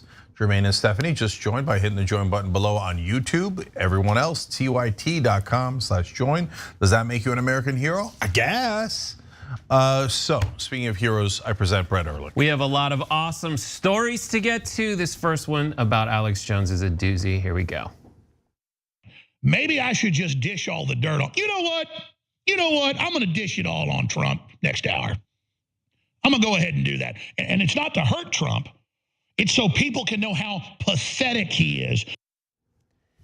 That is one-time bestie of Donald Trump, Alex Jones, saying that he's gonna dish the dirt on his old friend. Why is this happening? We have a longer clip, but this has to do with vaccines. We're gonna show you that. We're gonna get into a lot of stuff. We'll show the whole history. We'll show you how people bend over backwards to not offend Trump as they're about to slam him for actually endorsing his own vaccine. But first, here's the extended clip of Alex Jones going in on Donald Trump. Yeah, we all wish Trump would do the right thing. But listen, I've got the inside baseball on Trump. He doesn't know what's going on. And I'm not even defending Trump. I'm just saying we need to move on. In fact, maybe, you know what, to get Trump's attention, because I don't even get this from Roger Stone. I get this from people directly in Trump's camp. Maybe I should just dish all the dirt on. You know what? I'm going to dish it all on Trump next hour. I'm going to go ahead and do that. And it's not to hurt Trump. It's so people can know how pathetic he is when you think he's playing 4D chess going to save you, and he's not. He's not a bad guy. But he doesn't know what he's doing, and he's surrounded by bad advisors, and he's got that multi-billion-dollar social media network based on Mastodon that they said is an original program. It doesn't even work, and there's all these SEC criminal investigations of it right now, and it's all falling apart. I wish Trump could go build a real network. I want Trump to have success. I'm not against Trump. But just like during the campaign a year and a half ago, I told you, Trump's in trouble. He's going to lose. All right, a lot to kind of sift through there. Alex Jones has dirt on Donald Trump. What could that dirt be? But this is a very interesting discussion point that Donald Trump said you should get the vaccine. And people who are staunch anti-vaxxers say, I will go with you, dear leader, for quite some time, but I will not follow you across that bridge. Cenk, what's your take on this? Yeah, boy, this has tons of implications. All right, so number one, now we know Alex Jones hides things from his audience. He apparently has information and he doesn't share it with you for apparently a political agenda. So he apparently knew all along that Donald Trump was pathetic and he lied to you for years and years supporting Donald Trump. That's an interesting fact we now know. I mean, I didn't say it, he said it. He says he has secret information. He has not shared it with you. And depending on how his personal benefit goes, he might or might not share it with you. Okay, so apparently that's how he does his show, okay? By the way, he said he was gonna share it in the next hour. He did not. He's still holding it for his own personal benefit, apparently. Number two, I realized watching it where he gets all of his information, Roger Stone. Because as soon as he said it's not Roger Stone, you know it's Roger Stone, okay? He said, it's not even Roger Stone. So you get it from Roger Stone all the time. He talks to Trump and then he leaks to you, right? So even if it was true that it's not Roger Stone in this case, for whatever you're referring to, you just admitted that normally Roger Stone betrays Donald Trump's confidence all the time to one of the craziest people in America. Okay, but it's gonna get crazier in a second when I make a suggestion about Alex Jones, but hold before we get there. One other thing that is crystal clear from this is that this has nothing to do with the vaccine. Wait, what? Because I saw the headline and I thought, oh, okay, man, this vaccine thing that, like, it made sense to me because Jones is all about conspiracies. This is the mother of all conspiracy theories. And so he's drawing a line in the sand here. Thou shalt not pass, okay, if you are pro-vaccine. No, it's about Donald Trump's social media company. So that thing is a fascinating house of cards, but instantly overnight it was worth billions. And it's very complicated financially why it's worth billions, but it actually is. And it's obvious that Alex didn't get his share of the pie, which Trump never shares, never. Roger Stone is bankrupt and is selling like dirty underwear for $300 on eBay or whatever. We did that story last week. And then God help whoever's buying it. It's something else. It's not actually underwear. And NFTs. Giuliani's bankrupt. Alex Jones has been driven from every platform. Meanwhile, Donald Trump is sitting on a pile of gold and will not share it with anyone. That is why he couldn't help himself. Even in that clip, pretending to be about the vaccine, he's like, oh, he's got the social media empire worth billions. It's a mastodon. It's terrible. I can't believe the media. I can't believe it. Oh, I get it, Alex. So you didn't get the money. That's what you're mad about. Yeah, actually, we're gonna go to SOP 5 after this, F5, because I went through basically the other clips we've played on various shows on TYT of Alex Jones saying bad things about Trump. And so this is kind of the ups and downs of their relationship. And it does seem like it kind of goes hand in hand with Trump saying things about the vaccine. But I just thought this was a delightful little display of how they go from, Trump going on Alex Jones's show before an election to say, please have your crazies vote for me. And then as it develops, some really weird clips of Alex Jones. So take a look. I just want to finish by saying your reputation's amazing. I will not let you down. You will be very, very impressed, I hope.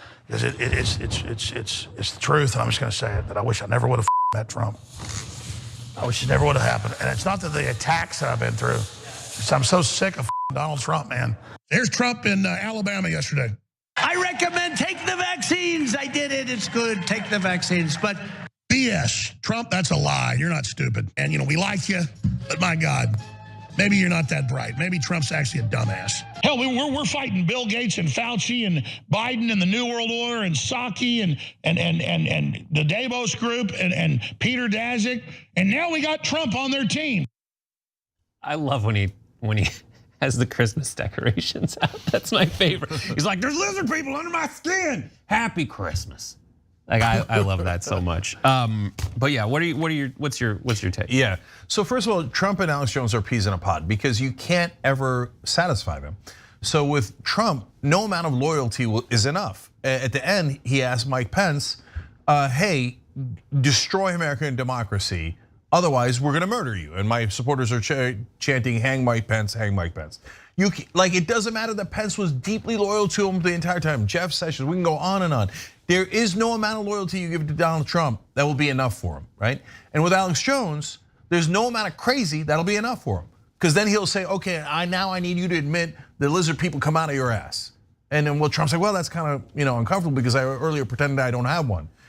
So like the North Korean dictator that I fell in love with.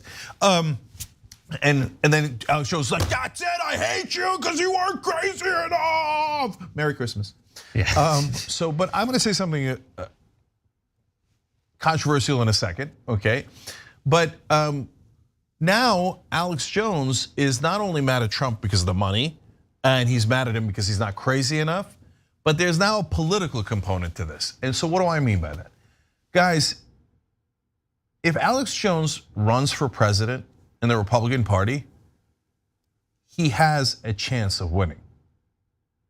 So I know every one of you is gonna think, no way, that's a bridge too far. No, it can't be. Now, by the way, that's exactly what everyone said when Trump ran, and I said on national television that he was gonna win. Now, I don't want to say this, and I hate putting it out into the world, but the reality is, there is no conspiracy theory that the Republican voters will not agree to. So if you are not at 100 on conspiracy theories, you're gonna get routed. And he's talking against Ted Cruz. Ted Cruz is not diehard enough. Rand Paul, all of those guys. We've talked a lot about how Tucker Carlson is gonna do this at some point. That's our theory, right? But Alex Jones could even outdo Tucker Carlson. And you think, come on, do you know a poll came out today, 21% of Republicans think that Biden was legitimately elected. And of those, only 15% say it's probable. Only 6% of Republicans think that Joe Biden definitely won the election. Only 6%. Can Alex Jones win a Republican primary? Yeah, he can.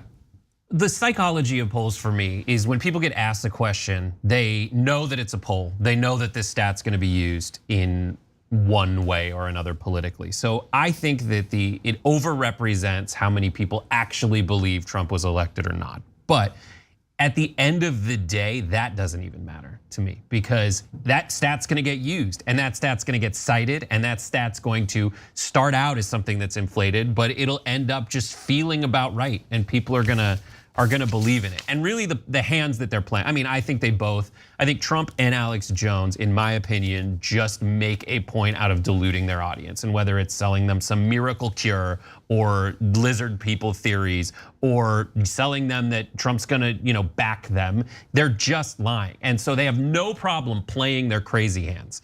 And Trump's hand that he's playing is, I'm Donald Trump, I got everyone together, I won an election, I am going to be myself very intensely, and I'm gonna create my media empire as a backup if I can't create an actual empire as a hegemon. And Alex Jones is like, well, I'll just be more extreme. But you, in the Republican Party, you cannot go extreme enough. You just can't do it. So maybe I'm wrong. And I hope to God I'm never tested. I hope that Tucker doesn't run. I hope Alex Jones doesn't run. But if they do run, you're gonna see Republicans don't mind it. You're gonna think, no way. That's a bridge too far. You're projecting your sanity onto a giant percentage of the country that has become detached from reality. They're gonna love hearing even dumber and crazier conspiracy theories. There is no bottom to that barrel. Super last thing, real dirty laundry that Alex Jones has, or fake, he doesn't have any? Well, I'm sure he has it. That's a good question.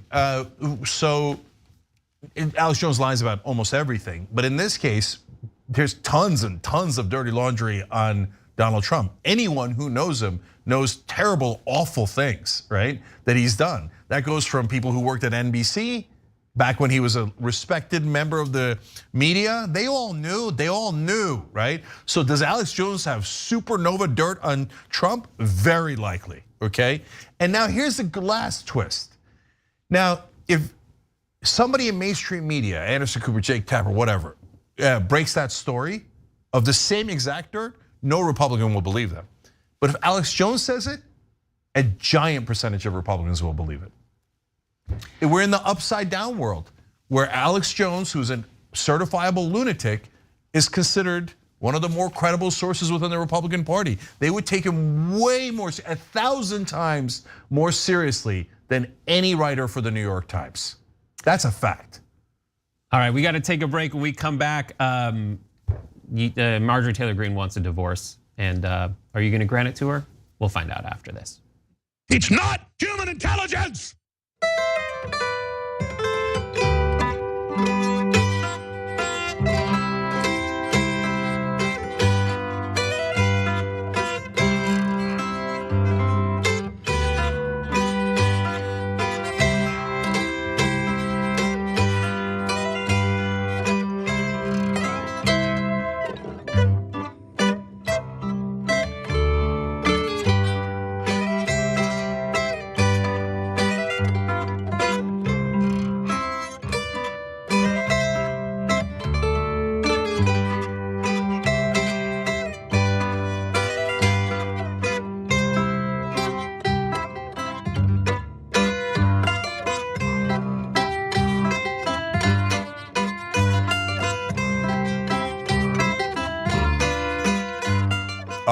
Back in TYT, we were talking about the Alex Jones thing.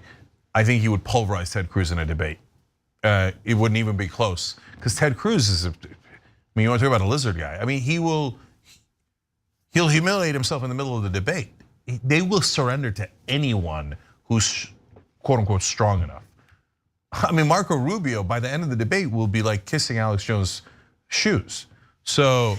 Because you can't tell what crazy position each one of them is gonna come up with that they think is a total winner. Because remember, like Marco Rubio tried to do the hand thing in the middle of the debate. Yeah, Ted Cruz tried to like land totally great jokes that work when you're doing a speech and debate competition. But when the barometer is someone who was on a network reality show, who has way better media skills than you lose. He makes you look like a child.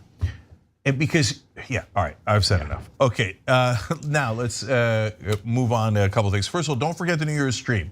So that's tomorrow night. That's Brett and Brooke Marks, and that starts at 11:30 p.m. Eastern.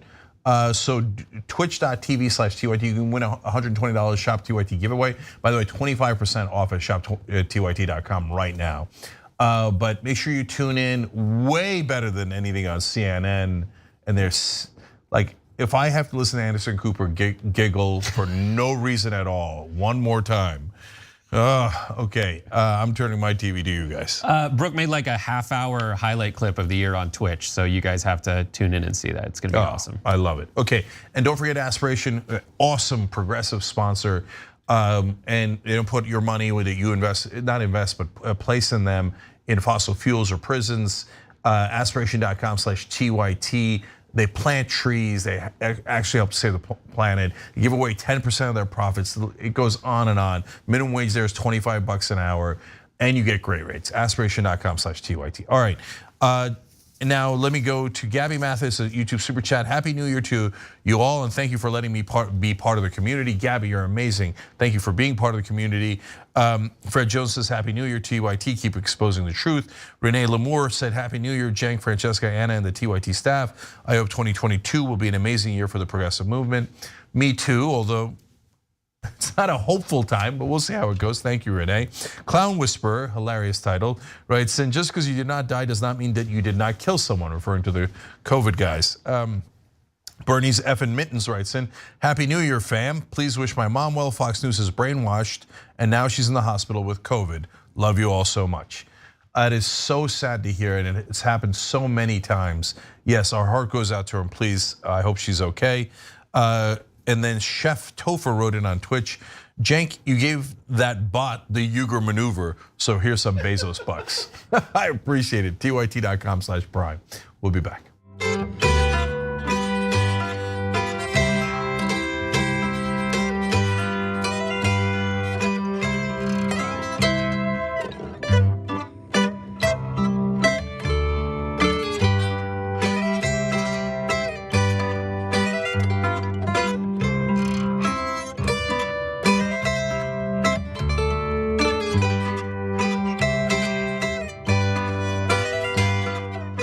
Back on TYT, Cenk and Brett with you guys, go. All right. Marjorie Taylor Greene regrets to inform you that she wants a national divorce. This is a new term that's kind of been floated around. It is not a civil war, it's just a national divorce. It's kind of like when your parents say that they're still together, they're just gonna live in separate houses.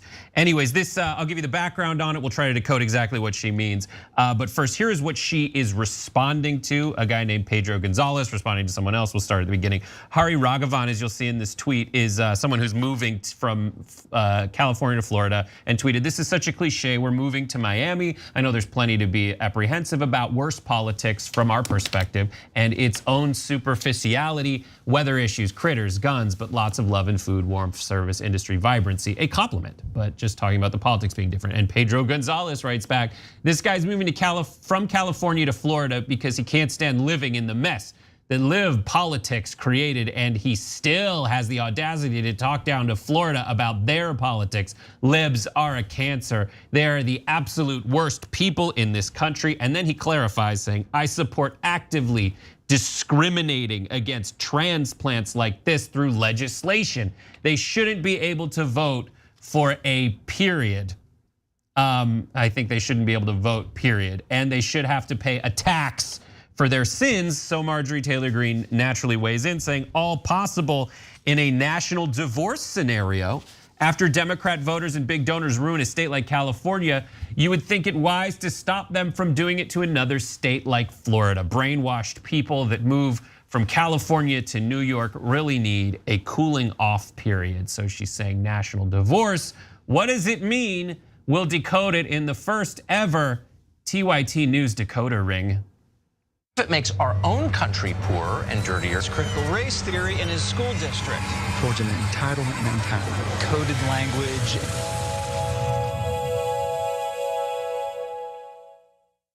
There you go. Cenk, what does she mean by national divorce? She means secession and civil war. There, I solved it. That was the easiest Dakota ring ever.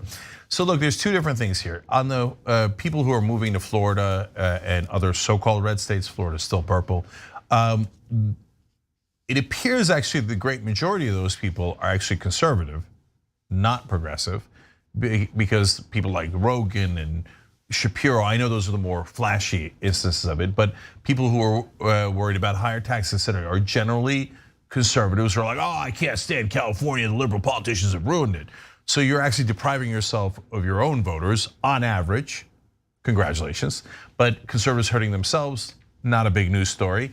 Conservatives wanting to banish and not allow people to vote. Well, that's conservative 101. Republicans have been trying to stop people from voting ever since Paul Weyrich declared in 1980 that he doesn't want more people voting. He only wants rich Republicans voting. Okay, now the bigger story is she's just using that as a springboard for, okay, let's break up the country. Now, but that's what a divorce means. That's what it means. Well, okay, honestly, what else does it mean? Does it mean that we're going to go to couples counseling? Okay, well, I'd be interested in that. Like, I could do that. Okay, but a divorce means no, we should separate the country. Separating the country is secession. And the way secession goes is it starts a civil war. And so, by the way, let's now note, as we usually do on this show, that no other show does, almost no other show. The red states are poor. Now, I don't begrudge them that. I love them. I want to take care of them. We're progressives. We believe in a social safety net. But they take from the government at a much greater rate than blue states do. 9 out of the 10 biggest takers are all red states, okay? Because Republicans run them, so they obviously are totally incompetent, and they drive them right into the ground. They give everything to the rich and make most of the people in the states poor, in the states that they control. So it's not surprising that the red states are the worst off economically. They could have done Silicon Valley in Mississippi. I know it sounds impossible now, right? That's ridiculous. Why would any amazing industry located in Mississippi? Well, if you provided the right context and you believed in education and science and all those things that create amazing industries, it could have been Mississippi. But instead, they said, no, we're gonna give every advantage to like 3 rich guys in Mississippi and we're gonna crush the rest of the population. There's a lot of reasons why I think a civil war and secession / divorce are a really bad idea. But probably number 2 is I don't wanna leave all those poor people in the red states, and I don't mean economically. I mean, my heart goes out to them. I don't want to leave them behind to the monsters who would ruin their lives in this new country of, I don't know what it would be, Hellville, only the rich win-ville, right? Middle Earth, because it's the center of the country. Middle Earth, that sounds better. And of course, the number 1 reason is because we would then start killing each other, and that's kind of a bad idea. The whole thing's a fantasy. Everything about her ideology, if you want to call it that, is just utter fantasy. Does she actually want a divorce? I'm guessing not. Also, both senators from your state are Democrats. The major economic driver in your state is a super blue city. They don't actually want it. It would be a logistical nightmare. I guess they would have the center ground. The biggest agriculture producer in the United States is California. There's Money Geek for what it's worth. I tried to find 9 out of 10, 8 out of 10, 7 out of 10, depending on how you calculate dependency. Red states, the least dependent states, 7 out of the 10 least dependent states are blue states. I think the only way we could solve this, if it were an actual like divorce, would be some kind of child support payment afterward to kind of keep that level of living, to kind of funnel some cash when they're done. But like those in that unfortunate analogy, then Marjorie Taylor Greene would be our baby mama. Yeah, and she would also and that's it. 18 years, 1800s. I don't know what they're doing, but yeah, it's not the first time that she's suggested these things. In October, Greene conducted a Twitter poll about people's interest in a national divorce between Republican and Democratic-leaning states. In her poll, she found 48% of respondents wanted the country to stay together, and 43% wanted the states separated by their political leanings. 9% were still undecided. But they were real polls, by the way. And yes, about 40% of Republicans say, let's have another civil war. They say secession, but the union doesn't let you secede. I don't know if you missed the first movie. It's pretty bloody. So, by the way, this also goes for liberal fantasies of the West Coast becoming its own country. Yes, it would be spectacularly rich, wonderfully progressive, and maybe we could even get rid of corruption, which still haunts the Democratic Party in the West Coast. But no, we are not going to do that. We're not going to leave people behind, no matter how frustrated we are with the right wing, no matter how nuts they are. We're not gonna. I'm gonna give a super unfortunate analogy here, which I probably shouldn't. But I was in Vegas once, and some schmuck sits down. He's got 2 10s, okay? And he asked the dealer, should I split him in blackjack? No, you got a 20, you're about to win, right? And she says, hon, if you had a 10-inch, would you split it in half? Okay, so don't split it in half. It's a really, really bad idea, no matter how you slice it. Yeah. All right, we got to take a break. We have some more stories after this, so don't go away. Much more TYT.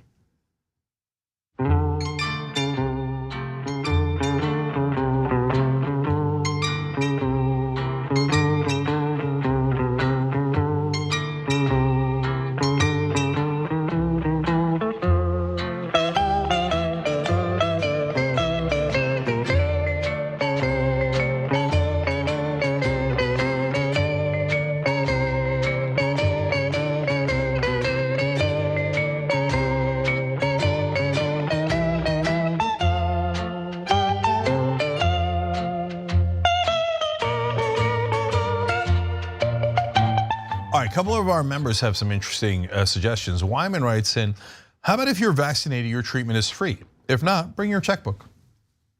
See, that way you don't have to go to the back of the line. That's maybe an easier way to do it. Okay, just go ahead, pay for an average hospital stay for a couple of days if you've got COVID.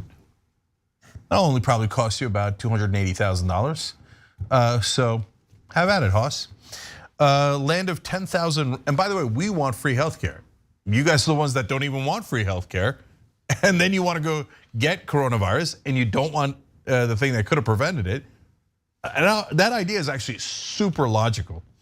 Anyways, Land of 1,000 Rinks wrote in, my 98-year-old New Deal mom says Fox News reminds her of 1930s Germany. I think that's, in the old days there was hesitancy about saying fascism and saying a prelude to what happened in Germany. I don't have any hesitancy about that at all anymore. They definitely remind me of fascists. Almost everything that they do now is fascist 101, not just Fox News, all the right wing. I mean, in half the stories we cover, it's textbook fascism, including Marjorie Taylor Greene saying, in order to protect their homeland, we need to attack the others. And we can go on and on, right? And so, but here, do yourself a favor, go to the nearest Holocaust museum. We have a Museum of Tolerance here in LA. And I remember I went about 20 years ago when I first moved to LA. And the reason I went is, I got it in the history books, but I didn't get enough of how, and that's the thing that drove me crazy. How did it happen? That's crazy, right? And it turns out it was that people didn't fight back.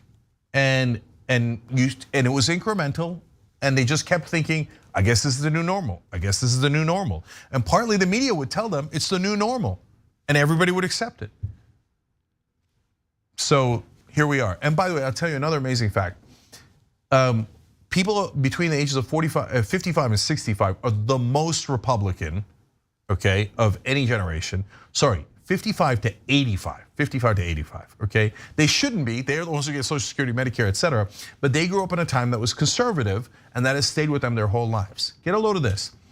One of the most democratic generations are the people above 85 years old. Because they grew up during FDR, New Deal, etc., just like your grandmother. And so they're very democratic. That means that's great news because the younger generations are all progressive and they're gonna stay with us. Megan Alicia wrote on Super Chat, I love TYT in the community. Thank you for keeping me sane. Kristen Eckert said, just heard that they lowered the truck driver from Colorado sentence from 110 years to 10 years. It's funny how fast justice happens when the truck drivers boycotted the state and threatened their economy. I love that. That is great news. Thank you for sharing that news with us. And look at that. You asked for change, you got change. We fight, we win. Wizard of Frobos says there is a prerequisite for being brainwashed. Marjorie Taylor Greene doesn't have it.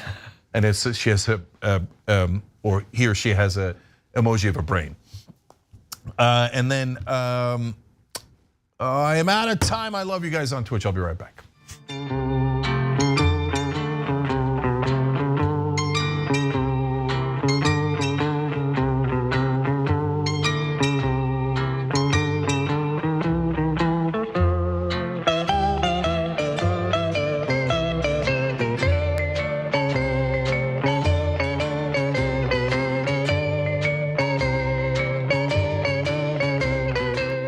right, back on TYT. We ran out of time for the comments, but I got to give you one more from Twitch. Daisy Dragon gave 500 bits and said, sitting at the hospital waiting for my mom's IV to finish so they could send her home with her severe bladder infection because there are no beds. Lovely. So look, you guys are a part of this show.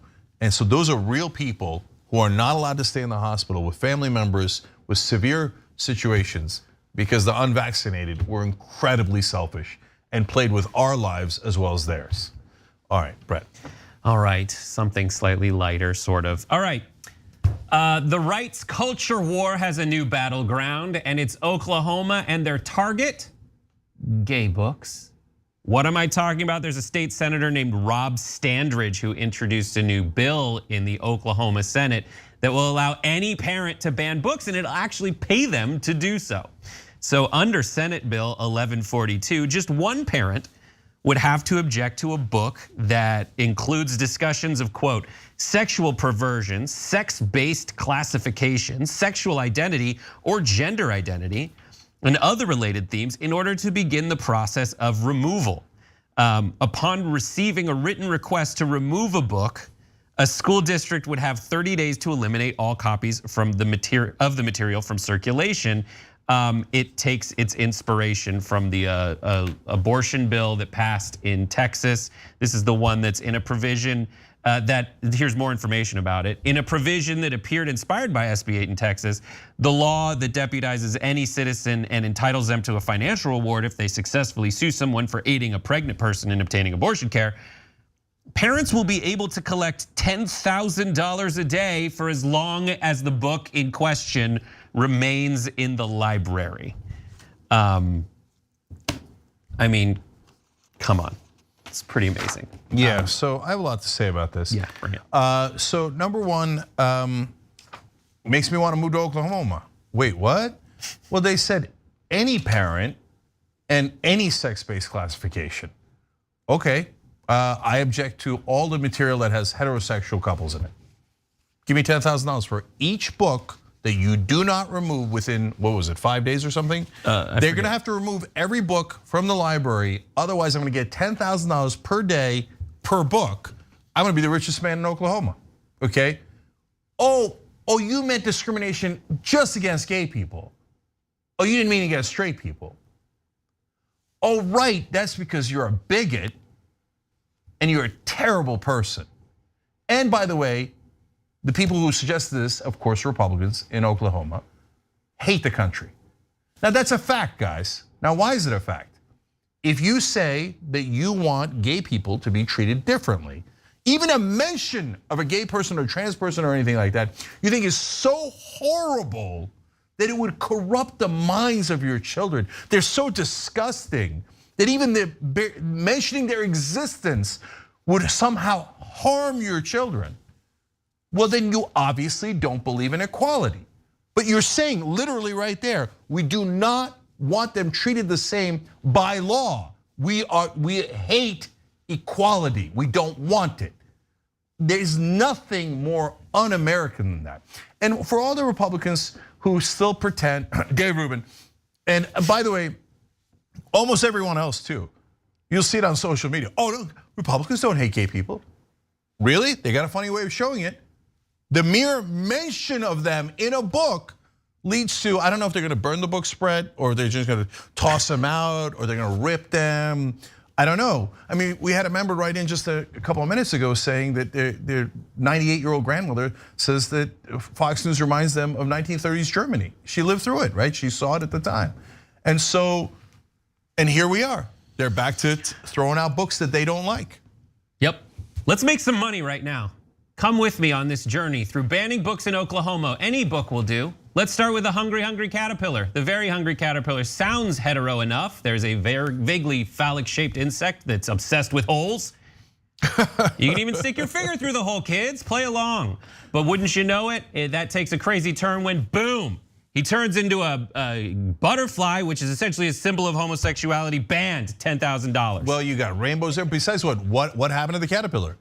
It transformed. Yep. It went from one identity to another identity, banned.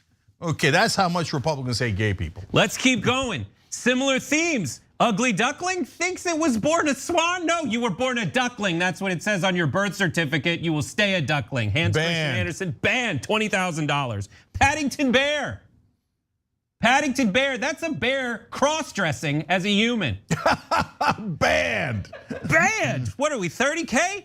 Curious George? What's he curious about? His sexuality? Get out of here, George. He's already being taken to the police station, banned. Oh, the places you will go, Dr. Seuss. I don't know if this is a gay book, but that looks like a rainbow and some kind of distended penis anus he's on. So get him banned. Banned. What do we have, the 50K? 50K. Don't even get me started on this next book. All right. All right. 100K. And Winnie the Pooh and the 100-Acre Wood. How else do you get poo on your wood? Okay. Banned. Wrong. Banned. The only one left is this. The only one left is if you give a mouse a cookie. This is a completely unabashed attempt to point out how terribly anti-progressive this book is. If you give a mouse a cookie, here is the only conservative book on the list I could find. Quote from the Reedsy blog post about the best children's book. A mouse asks a young boy for a cookie, but when he gets that cookie, he then needs a glass of milk, then a straw, and so on. It's never too early to teach your kids about the slippery slope, and that's why you shouldn't feed poor people. I mean mice. They had the mice in overalls.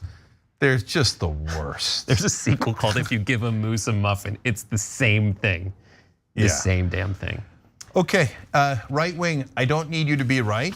I just need you to admit you don't like equality and you don't like education and you want to get rid of anything that doesn't conform to your religion, which is exactly what the Taliban says. By the way, that's a good Taliban test. That's a litmus test for any law, right? Would the Taliban like it? Oh, they would love this law. Right now, there's somebody in Kandahar going, why didn't we think of that? It's crazy. He also has a book that will, this is the last thing I'll mention, SB 1141 from the same state senator, which would prohibit colleges and universities in Oklahoma from forcing students to enroll in any sex education, gender equality, or racial equality courses. Exceptions would only be made if one of those courses is part of the student's core curriculum. It's like, how often does that happen? Where they're like, come here and get in this sex education course. Yeah. If you're a gay person, any part of the LGBTQ community voting for a Republican, and you think, oh, that's okay, I don't live in Oklahoma. When they came for LGBT people in Oklahoma, I didn't live in Oklahoma. I would say see how that works out for you, but I don't want to see how that works out for any of us. Republicans hate you. I know you want your tax cuts, and I know that some folks in that log cabin Republican community are so greedy that they would still say, you're gonna discriminate against some of us? I'm rich enough, it won't affect me. You're the worst of the worst. All right, let's move on. We're gonna talk about some rich men who are crying. All right. Rich men act all strong, but as soon as they have to do stuff that like the poors have to do, they crumble like little children. There is a new policy at DoorDash that rich engineers are complaining about because they have to actually go out and DoorDash delivery to people, and they're crying about it. So it's an episode of When Rich Men Cry. I care.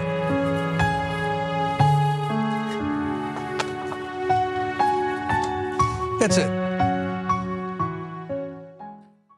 Leon Cooperman. All right, so here's the program. WeDash is the company's flagship employee engagement program, which aims to have workers, quote, learn firsthand how the technology products we build empower local economies, which in turn helps us build a better product. So they have to go do what they build. And employees, including those in DoorDash's corporate offices, must serve as delivery drivers at least once a month. If they can't deliver, there is a backup. They can choose other experiences such as shadowing customer service staff. And now for the rich person tears. Here is someone crying about it. One DoorDash employee who reported a total annual compensation of $400,000 complained about the DoorDash initiative on the anonymous employee social platform Blind in a post titled, quote, DoorDash making engineers deliver food. Quote, mandatory WeDash starts from next year. You need to dash once a month, will be tracked in performance reviews. What the actual F? I didn't sign up for this. There was nothing in the offer letter / job description about this. So there you go. He's crying because he actually has to see if the project that he works on works and experience what these people that his company, or at least companies like that, have spent millions in lobbying dollars to prevent the actual workers from having a living wage and benefits that this person completely enjoys. And I don't know if it's a man or a woman, but. Yeah, so and he or she was not alone. There were other people on the site that were agreeing with them, and then others came in and massively disagreed, of course. So look, it's unbearable. It's one thing if someone is not a well-paid executive or engineer or whoever it might be, and they say, well, this is outside of my, job description, and I always think about it. Our example, like, well, I'm a stage manager, I'm this. I'm not in that group, right? Okay, that's kind of understandable, right?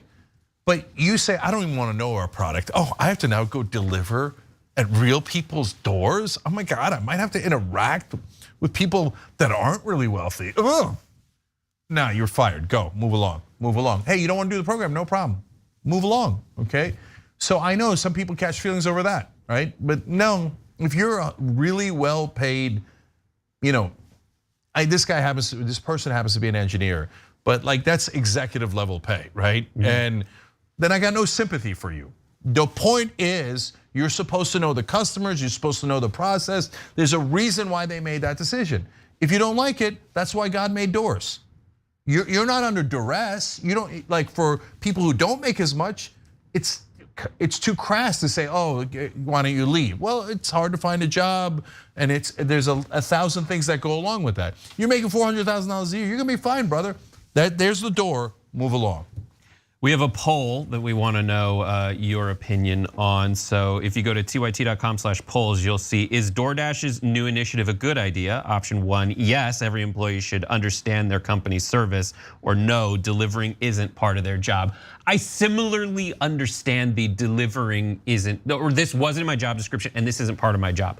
I understand. I think that maybe once a month is a little overkill, but like I totally hear. I know a lot of software engineers, and they all are like, I am God. I built this system that controls everybody's lives, and everything is revolving around me and all these people that I dispatch to go, my algorithm is perfect and I can send you on the optimal path. And everyone who uses these things completely in a second points out everything wrong with them because they actually have to use it. Like it makes a lot of sense. I think people should know exactly what product they're building and what effect it has on people. Yeah, look, I want you to be clear about this. So engineers are some of the best people on earth, okay? And not just because my dad's an engineer, but because they build things. And they're usually very logical because you can't half build a bridge. But in Silicon Valley, there's a culture of engineers being kings. And so Google once paid an engineer $50 million to retain them. So then that has created an entitlement complex where they think, well, I don't want to be with the riffraff. I'm an engineer. Okay, well, good for you, brother. But yeah, and by the way, having issues with this, saying, hey, once a month might be a bit too much, or hey, listen, this could affect this job description, but not that job description. It doesn't quite make sense for the accountants to go door to door, right? Okay, but it actually made me really like DoorDash. It made me want to use it more. And their leaders have decided, no, this is going to help people on average. It's going to help the company on average. If you don't want to help the company and you don't want to actually use the product and get real life experience with it, there's the door. Yeah. Right? You're going to find another job. It's Silicon Valley. You're a well-paid engineer. You're going to be fine. Go to an elitist place or something. No, it made me like DoorDash 1,000 times more. Yeah, I'm trying to think which one we use the most. Like definitely there's other ones that you're just like, this isn't gonna get here ever. But what always jumps back in my mind when I think about when I was reading this story is how these companies treat the folks who actually bring food to people. And living in California, how hard they fought against giving everybody like full time and all the corners they cut. It's just funny to see this person who is in an ivory tower then turn around and be like, no, I can't do that. I don't want to. Totally, and it's called Weedash, and I thought for a second it was Weed Ash. Yeah, I was like, I use wait, that. I like this even more. I use that all the time. Can I participate? All right, much love. Power Hour with Nina Turner is next. By the way, Galaxy Rain at the normal time on twitch.tv/TYT tomorrow. Also, the New Year's stream, 11:30 a.m. Eastern, Brett, etc. All of that, check it out. We'll do the bye-bye. Bye-bye.